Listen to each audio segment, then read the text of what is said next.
श्री क्षेत्र धुळोबा मंदिर हातकणंगले तालुक्यात आळते गाव येते आणि याच डोंगराच्या कुशीत आहे हे धुळोबा मंदिर। दाट वनराईमध्ये असलेले हे सुंदर मंदिर आज पाहणार आहोत। नमस्कार मित्रांनो, पुन्हा एकदा स्वागत आहे एका नवीन व्हिडिओमध्ये। मी रितेश नवडे आणि स्वागत करतो माझ्या यूट्यूब चॅनलवर। मागचा जर व्हिडिओ तुम्ही बघितला नसेल, रामलिंगचा व्हिडिओ मी बनवला आहे, तो नक्कीच बघा। त्यानंतर तिथेच काही 2 किलोमीटर अंतरावर धुळोबाचं मंदिर आपल्याला इथे पाहायला मिळते। ते पण खूप प्राचीन आहे। ते मंदिर मी पाहायला आलो। आता इथे काय काय आहे ते तुम्हाला दाखवतोच। तर महत्त्वाचं म्हणजे हातकणंगलेमध्ये आळते गावात हे मंदिर आपल्याला इथे पाहायला मिळते।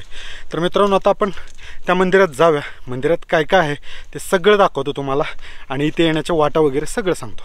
तर मित्रांनो, जाऊया आता त्या ठिकाणी आणि त्या मंदिराची आपण माहिती घेऊ। सुरुवातीला दगडी कमान लागते। कमानेपाशी चप्पल काढावी आणि आत प्रवेश करावा।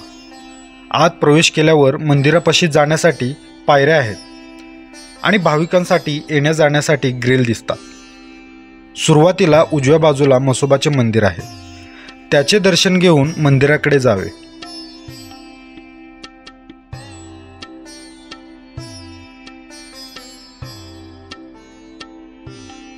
मंदिराचा परिसर स्वच्छ आणि शांत पाहायला मिळतो, अगदी प्रसन्न वाटते। आता पायऱ्या चढून आपण सभा मंडपात पोहोचतो। समोरच आपल्याला पितळी घोडा दिसतो, त्याचे दर्शन घेऊन आपण सभा मंडपात येतो। 200 ते 300 भाविक बसतील असा मोठा सभा मंडप आपल्याला दिसतो। गाभाऱ्यात जाताना शिवपिंड आणि नंदी पाहायला मिळतो, त्याचं दर्शन घ्यावं आणि आपण गाभाऱ्यात प्रवेश करावा। मंदिराची रचना पाहून मंदिर प्राचीन आहे याचा अंदाज नक्कीच बांधता येतो। सध्या जीर्णोद्धार केलेले आपल्याला दिसते। गाभाऱ्यात प्रवेश केल्यावर समोर स्वयंभू धुळोबाची मूर्ती पाहायला मिळते। काळ्या पाषाणात असलेली ही मूर्ती पाटमोरी आहे। आश्चर्य म्हणजे तोंड डोंगराकडे आणि पाठ भक्तांकडे आहे, हे बघून जरा नवल वाटले। धुळोबाची यात्रा चैत्र महिन्यात भरते। धनगरांचे पारंपरिक गजनृत्य सादर केले जाते। या यात्रेत कर्नाटक आणि आंध्र प्रदेशातील भाविक दर्शनास येतात। आता आपण डोंगराच्या पाठीमागून प्रदक्षिणा मार्ग केलेला दिसतो, तेथून वर जावे आणि प्रदक्षिणा पूर्ण करावी। मित्रांनो, मंदिर बघतोच आपण। मंदिर खूप सुंदर आहे, शांत ठिकाण आहे।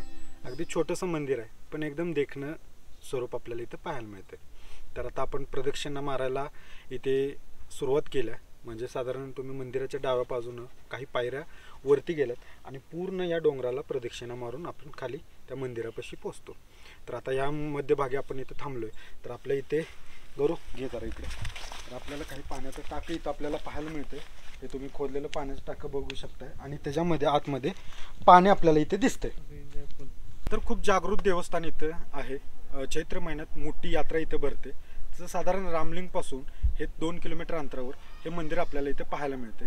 तुम्ही ज्यावेळेस रामलिंगला भेट द्याल, रामलिंग तीर्थक्षेत्राला भेट द्याल, तर नक्की या धुळोबा मंदिराला पण भेट द्या।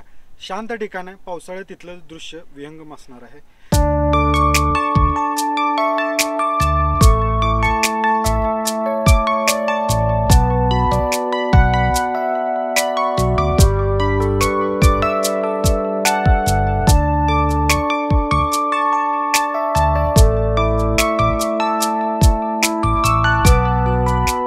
सो फायनली आपण हे मंदिर कंप्लीट केलं आहे।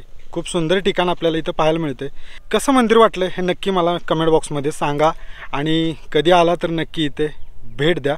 रामलिंग आणि धुळेश्वर एका दिवसात कंप्लीट होते। इथून जवळ पडणारी गावं म्हणजे पेठ, वडगाव आणि हातकणंगले। त्यामुळे तुम्ही कधी आला तर तिथून मॅप लावा आणि मॅप लावला की तुम्ही इथे पोहोचताय। त्या अगोदर महत्त्वाचं म्हणजे मी असे ट्रॅव्हल व्हिडिओ बनवत असतो। जर व्हिडिओ आवडत असेल तर माझ्या चॅनल सबस्क्राईब करा आणि व्हिडिओ आवडला तर लाईक करा। तर मित्रांनो, आता तुमची रजा घेतो। तर भेटू एका नवीन भटकंतीसह। तोपर्यंत जय शिवराय, जय महाराष्ट्र।